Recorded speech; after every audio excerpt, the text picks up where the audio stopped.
When Prue Leith heard former Health Secretary Matt Hancock had been harassed on the London Underground near Parliament earlier this week, she wasn't in the least bit surprised. People think they can take things into their own hands, the Great British Bake Off star, 82, tells the Daily Express in her trademark no-nonsense style. They've got it into their heads, that Matt say. Well, I don't know what they are thinking about Matt, but they don't approve of him. She lets out an exasperated sigh. Somebody undisciplined enough to think that that's a matter for them to deal with. It's crazy. Leith knows Hancock well. In 2019, while still Health Secretary, long before his resignation and recent appearance on I'm a Celebrity, the minister commissioned an independent review of hospital food provision and asked Prue to lead recommendations. Every MP gets an absolute SOAD of vitriol and bile for whatever they say, Prue suggests. And she should know, her son Danny Kruger, the Tory MP for Devizes, has had his fair share. But she classes Hancock as a very good example of the anger directed at MPs that these days spills into public life at an alarming rate. Yes, he's done some extremely foolish things, not least because he kissed his lover in his office, she continues. But as far as I have dealt with Matt as Health Secretary, he was terrific. He set up the hospital food review, he accepted all 8 recommendations and they're all being implemented. If it wasn't for Matt Hancock, that wouldn't have happened. Public anger is understandable, but it's become almost accepted that public figures are to be mocked, belittled and berated every day online and in real life. A 61-year-old man from Lancashire is due to appear in court next month charged with 1 count of assault and 2 public order offences relating to the serving MP. Even Prue, most famous, as she put it, for eating cake on telly, suffers from trolls. Every now and again, I'll get somebody who gets it into their head that I'm a Tory rich bee, or something, and I'll get a shed-load of abuse and then people retweet it and it becomes part of the myth, she admits. You can't reply because it just adds fuel to the fire. You can't say, actually, I'm not that rich. Every penny I have earned. The TV presenter has previously called for a debate on social media regulation. Now, she can no longer hide her contempt for it. When it started, I thought social media was a liberating thing, a wonderful way for the public to have their say and for whistleblowers to blow the whistle on bad practices. I saw it as nothing but a thing of good. It had never occurred to me that it's a platform for slightly deranged people to be vicious. Her profile singles her out for attention. Not content with being a cook, restaurateur, businesswoman, television judge, government advisor, author and journalist, Leith is about to embark on a new first, a one-woman live tour of the UK and Ireland. Serving up anecdotes of her life, ranging from her childhood in apartheid South Africa to most recently being awarded a Danhood, she hopes to delight audiences with deliciously gossipy accounts of her love affairs and cooking disasters. I'm getting a bit nervous, she admits, speaking over a video call from her home country where she has been holidaying. I mean, I've never done anything like it and this is really no time to start a new career. Prue will turn 83 on February 18 but looks at least 15 years younger. She is bright and energetic, only momentarily baffled by her struggle to adjust her computer's brightness. I'm in a strange office and I can't quite make anything work, she protests in near darkness. Moments later, she appears, in typically bright colors, wearing an orange and yellow ball necklace and dangling pink earrings. In fact, she provides the only brightness in an otherwise alabaster room. Prue has just spent a week at the Prue Leith Culinary Institute, based near South Africa's capital city Pretoria. It's an offshoot of the famous West London cookery school she founded in 1975. "I'm always nervous when chefs cook things out of your cookbooks because most chefs really resent it," she says. "The last thing they want to do is other people's recipes. They either sabotage them or think they can improve on them. But this being the Prue Leith College, they're very obedient." She breaks into laughter. "So everything was delicious." Rested from her holiday, she's raring to go again. And while she talks up her nerves, the warm-up shows she has performed in the UK and America, where Bake Off has also made her a star, have bolstered her confidence. "My heart was banging like anything and I had a real dose of stage fright," she recalls of her debut. "I thought, I really don't want to do this."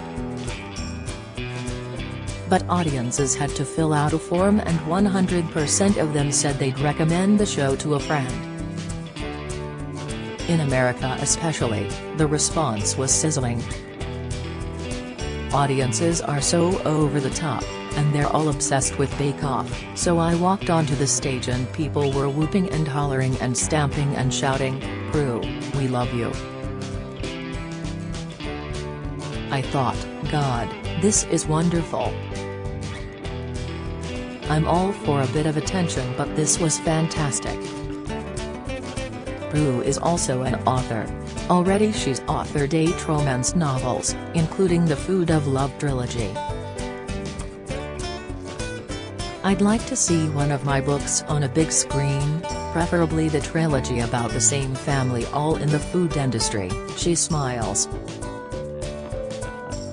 There are also long-term plans for a fictionalized account of her life based on her autobiography, "I'll Try Anything Once." "It's in development," Prue says. "It's chugging along. Should it go ahead, she'd love Fleabag actress Phoebe Waller-Bridge to play her. It has to be somebody who's down to earth and big and clumsy, rather than delicate, small and beautiful." In her mind, her story would be styled like the Netflix rom-com series Emily in Paris, which stars Lily Collins, the daughter of singer Phil Collins, and follows an American girl making waves in the French capital. Prue summarizes the proposal: "Young girl comes to a strange country, is naive enough not to know when she's crashing in and doing it wrong, but somehow it all works. It sounds true enough. She's led the most extraordinary life." Leith was born in Cape Town in 1940 and raised in a wealthy family catered to by black servants. Cooking in apartheid South Africa was not considered appropriate for well-bred white girls. She moved to Paris at the age of 20, studying French and working as an au pair, but really becoming a foodie. Her first husband was businessman Rain Kruger, with whom she enjoyed a 13-year love affair while he was married to the South African actress Nan Monroe. They conducted liaisons in her small West London flat while she studied at Le Cordon Bleu Cookery School. Kruger eventually left Monroe, allowing him and Prue to marry in 1974. A heavy smoker, he died in 2002.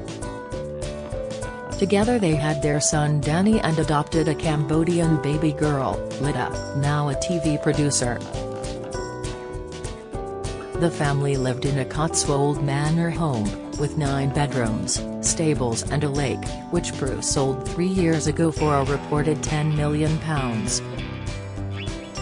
A committed advocate for assisted dying, her campaigning dates back decades when she strove for better food standards in schools and prisons. You sense that she'd like more people to recognize her hard work and achievements. Not many people know I was responsible for the introduction of the 4th plinth in Trafalgar Square, she says of the ongoing sculpture installation in London's premier open space for public art. And I've always had a finger in the pie of education. I've chaired education companies that turned around failing state schools and turned them into good schools. She's cooked for Prince Philip and Princess Margaret, narrowly averting disaster with the latter when she didn't recognize a red lobster meant it was already dead. But she has never cooked for the king, although she sat next to him once at a luncheon. Prue's catering company won prestigious contracts with the Orient Express and Westminster's Queen Elizabeth II Conference Centre during the 1980s. Given the chance, perhaps she would cater for the King's coronation on May 6. I would absolutely love to do the catering for whatever happens in Buckingham Palace after the coronation when they relax a bit, she laughs. But what would she cook for the newly crowned king? Something very light, she says. It would be vegetarian or maybe mutton, as he has championed bringing back mutton so that we don't kill lambs. It would have to be organic, and very British. I'd love to design it. Prue recently wrote a cookbook, Bliss on Toast, packed with 75 crowd-pleasing recipes at the behest of her second husband, the retired fashion designer John Playfair, 7 years her junior. Together they spent many lockdown meals in front of the television. Prue would impress John by strewing rocket leaves across leftovers or prettily arranging grilled tomatoes on top that he insisted were Instagram-worthy. From there, the idea for a book was born. There's almost nothing nicer than a classic club sandwich layered with ham, cheese, chicken and tomato in between toast, Prue insists. Of course, it's also cheaper than roasting a joint in the oven or cooking over a gas flame for an hour. Might her book be a good cost of living hack for hard-up folk? Absolutely, she replies. Toasters are not as expensive to run as ovens. Things that go together don't have to be expensive. Some of the best food like eggs, bacon and sausages are really good on toast. My belief is that anything that's good on a plate is better on toast. With 2 grown-up children and 8 grandchildren, Prue is blissfully happy. And people enjoy probing her recipe for success. They love to hear about geriatric love, she smiles. When people ask my husband where he met me, he always says geriatric Tinder, which is absolutely not true. I met him at a friend's house, he was in his 60s and I was in my 70s. As energetic as ever, Prue is in the final stages of preparation for her upcoming tour. She jokes that she originally planned to call her show Winging It rather than Nothing in Moderation because I have spent a long time winging it. But that would do her character a huge disservice. Hard work and vigor define her, which is why the social media trolls surely won't get her down for too long.